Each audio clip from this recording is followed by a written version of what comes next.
Hello everyone, welcome to Reddy chemistry classes. तो आज के सेशन में डिस्कस करने वाले टॉपिक है dihydrogen, laboratory preparation of dihydrogens, laboratory method. It is prepared by the reaction of dilute acids with metal. Dilute acids को metal के साथ रिएक्शन करना चाहिए है। रिएक्शन करने के बाद हाइड्रोजन को प्रोड्यूस करता है। इसमें हाइड्रोजन से भी मोर इलेक्ट्रोपॉजिटिव नेचर रहने वाले मेटल्स, ये इलेक्ट्रोकेमिकल सीरीज के द्वारा पता चलता है, वैसे मेटल को इसमें इस्तेमाल करना चाहिए। What is electrochemical series?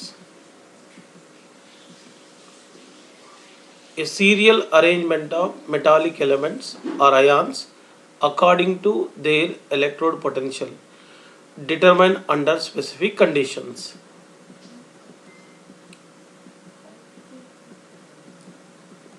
ये पूरे इलेक्ट्रोकेमिकल सीरीज का ऑर्डर है।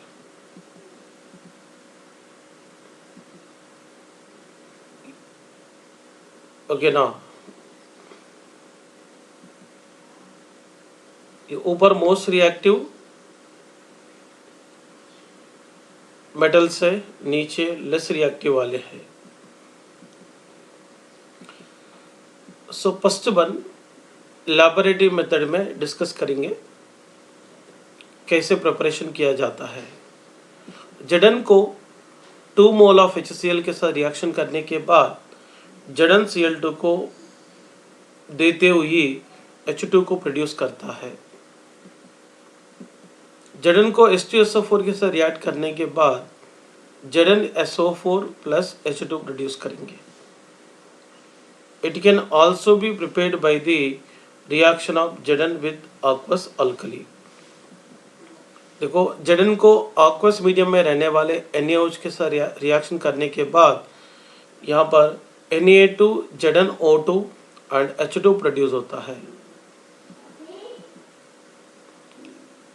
Let us do experiment.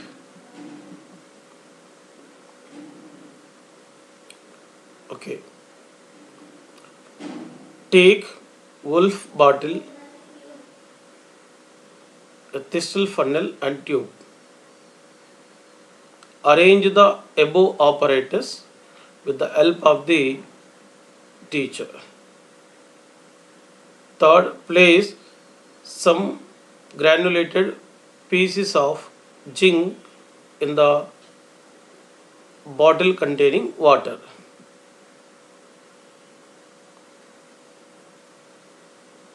और इसके बाद करना है HCl थिसल पैनल के द्वारा ट्रांसफर करना चाहिए।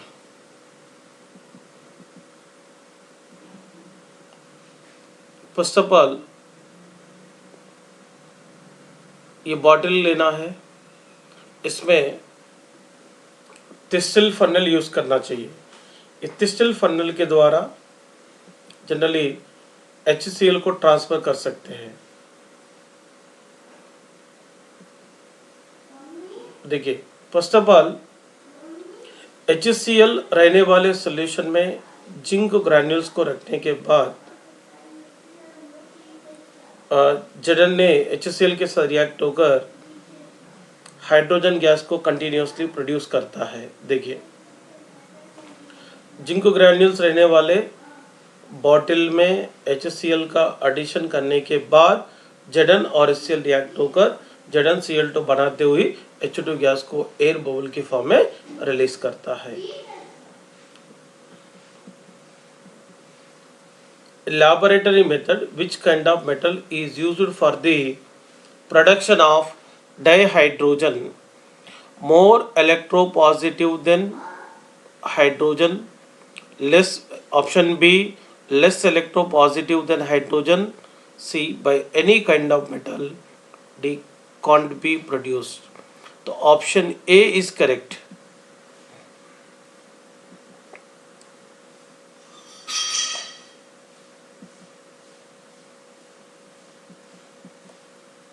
In laboratory method, dihydrogen can be produced by dilute acids and aqueous alkali. दोनों के साथ भी हाइड्रोजन प्रोड्यूस होता है, इसलिए ऑप्शन सी बहुत करेक्ट है, इसको रिफर कर सकते हैं।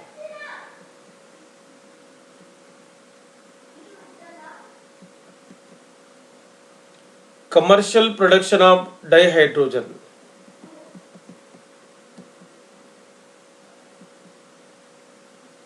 by the electrolysis of water। तो कमर्शियली हाइड्रोजन को बनाना रहा तो वाटर को इलेक्ट्रोलाइसिस करके बना सकते हैं। It is a basic method of manufacturing dihydrogen. A small quantity of, that is 15 to 25% acid or alkali added to water to make it a good conductor. Two electrodes separated from each other by obsessors diaphragm.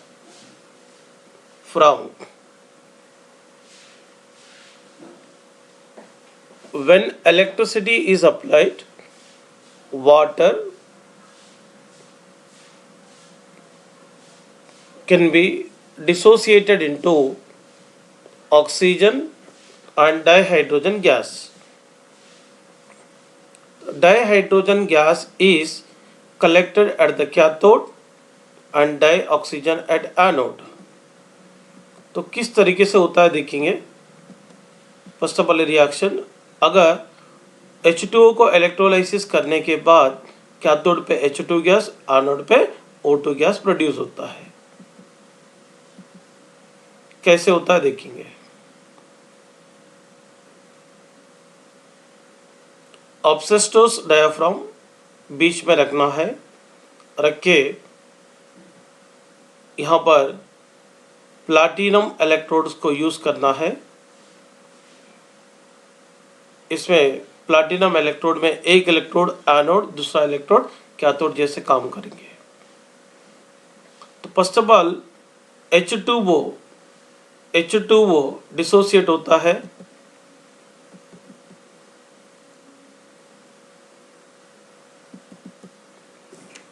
देखिए मैं आपको बताना चाहता हूं।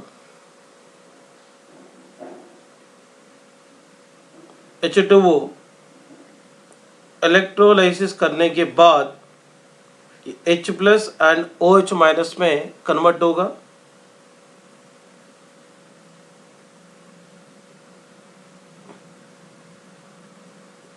Okay, anode पे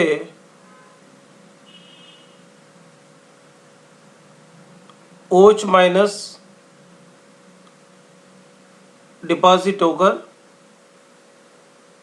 ये H2O plus O2 को produce करेंगे इलेक्ट्रॉन को लॉस करते हुए। कैथोड के पास कौन जाता है, H प्लस आयन जाता है, ये 2 इलेक्ट्रॉन को लेते हुए H2 के फॉर्म में कन्वर्ट हो जाएंगे। इस तरीके से हाइड्रोजन प्रोड्यूस होता है। Second, by the electrolysis of warm aqueous barium hydroxide, high purity dihydrogen is obtained by the electrolyzing warm aqueous barium hydroxide solution between nickel electrodes.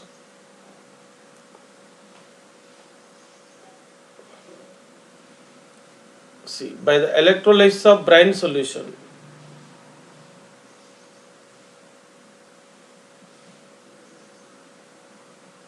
it is an industrial process for electrolysis of NaCl. Dihydrogen is obtained as a byproduct in the manufacture of sodium hydroxide and chlorine.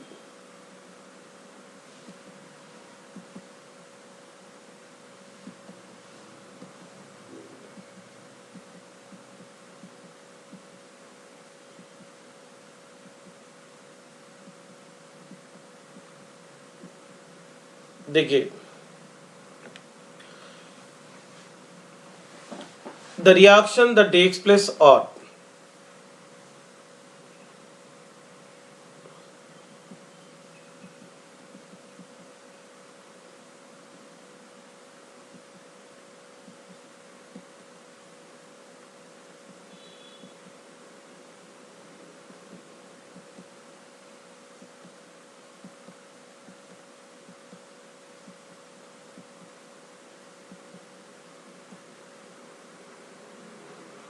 Actually देखिए ये process किस तरीके से होता है मैं आपको बताना चाहता हूं।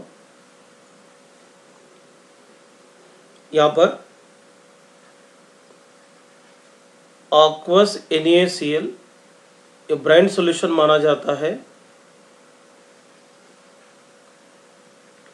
NaCl aqueous NaCl मतलब NaCl प्लस H2। NaCl में क्या रहेंगे Na plus Cl minus, H2 में क्या रहेंगे H प्लस OH माइनस। अभी Cl माइनस और OH माइनस में देखें तो Cl माइनस का एनोड के पास डिपॉजिट होने वाले कैपेसिटी ज्यादा रहेंगे। देखिए ये Na प्लस और H प्लस में H प्लस आयन की कैथोड के पास डिपॉजिट होने वाली कैपेसिटी ज्यादा है। मैं एनोड का रिएक्शन बताऊंगा। एनोड पे Cl माइनस आयन,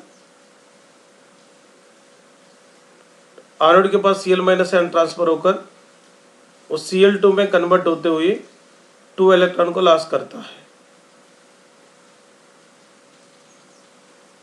कैथोड में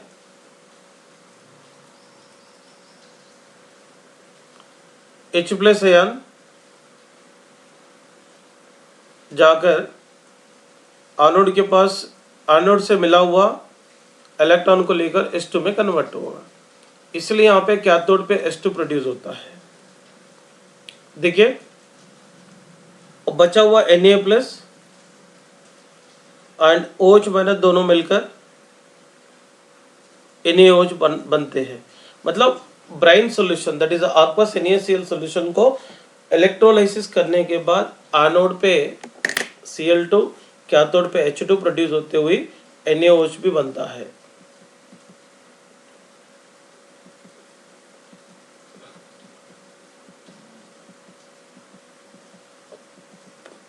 देखिए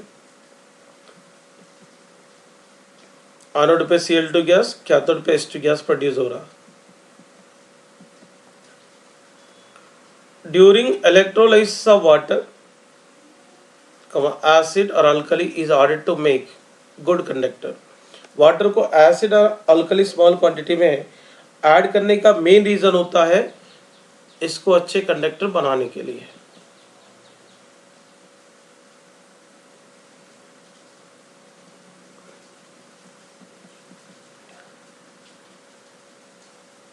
during electrolysis of brine solution dihydrogen is obtained as by product।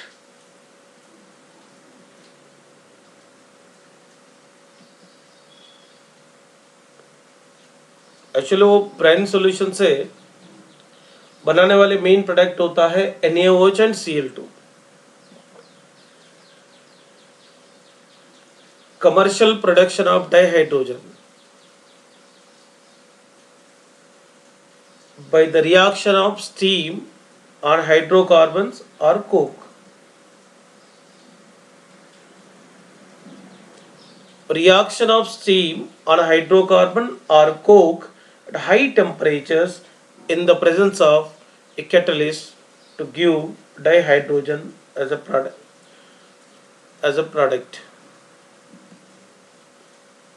देखिए CnH2n plus 2 that is alkane, alkane को हाइड्रोलाइसिस करेंगे 1270 केल्विन में डिकल कैटलिस्ट के प्रेजेंस में। ये क्या हो रहा है CO को प्रोड्यूस करते हुए, n मोल ऑफ CO को प्रोड्यूस करते हुए 3n+1 H2 प्रोड्यूस करता है। एग्जाम्पल देखेंगे, CH4 + H2O, यहाँ पर तो n 1 है तो 1 CO मिलेगा, 4 H2 मिलेगा, सॉरी 3n+1 ना,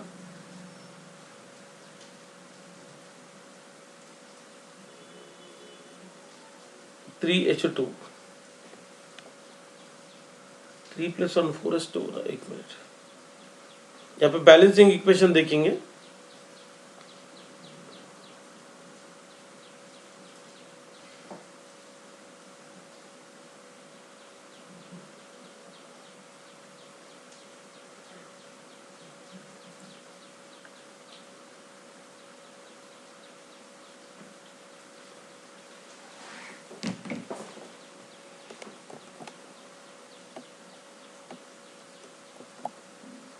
इसमें CnH2n+2 + NH2O gives us to 1270।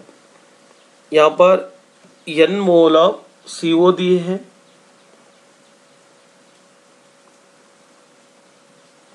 Three n+1 H2 दिए हैं।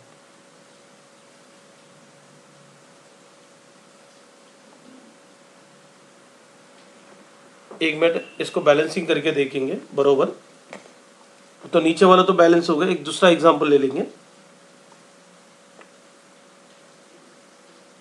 C2H6 2H2O, यहाँ पे क्या मिलने वाला है, 2CO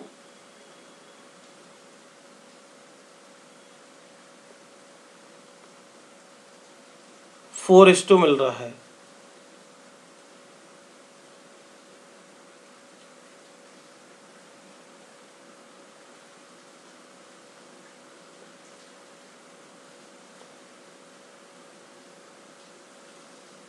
इसका मतलब यहाँ पे कुछ प्रॉब्लम है।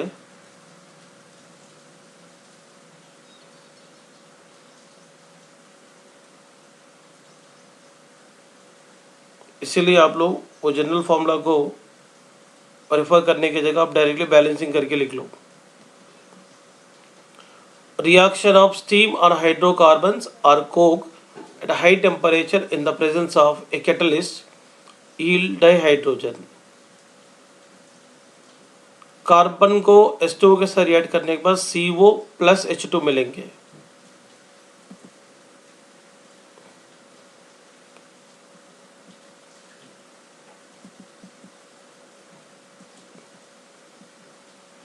What is water gas? CO + H2 को वाटर गैस बोलते हैं। It is produced from sewage, sawdust, scrap wood, newspaper।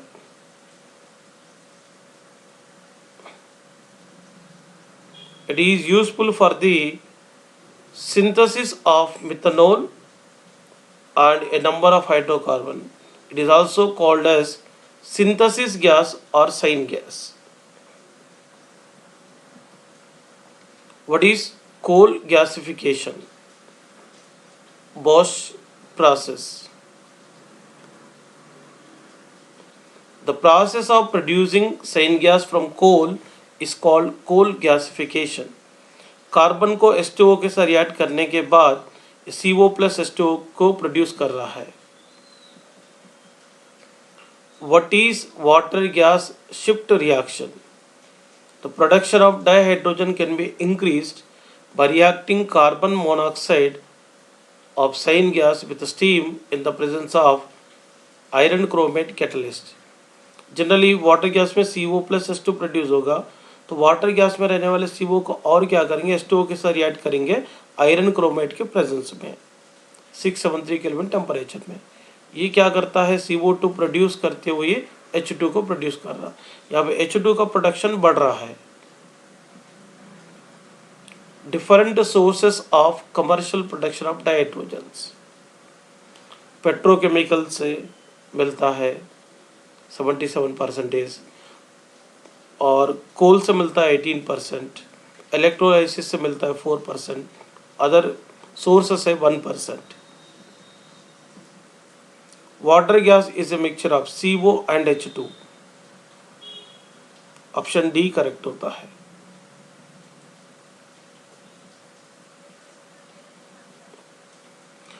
Commercial production of dihydrogen from petrochemical is 4%, 77%, 87%, 1%। इससे पहले डिस्कस किए थे। Petrochemical is a important source है, इसका 77% मिलता है।